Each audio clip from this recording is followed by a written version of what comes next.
একটা বীজ অঙ্কুরিত হওয়ার পর একজন কৃষক ভাই তাকে ভালোবেসে যত্ন করে লালন পালন করেন আর ধৈর্য ধরে অপেক্ষা করেন কবে সেই গাছটি বড় হয়ে আমাদের ফুল ফল ছায়া দেওয়ার উপযুক্ত হবে। সম্পর্ক খানিকটা তেমন।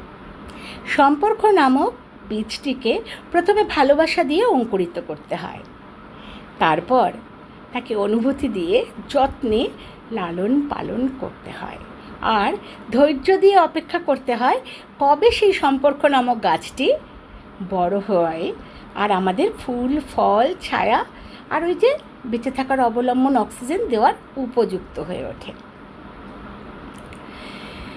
ওই যে কথায় বলে না, তুমি যা দেবে ইউনিভার্স তোমাকে তাই ফিরিয়ে দেবে।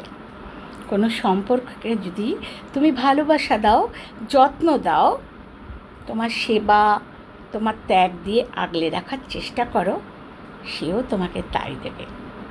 কি ভুল বললাম?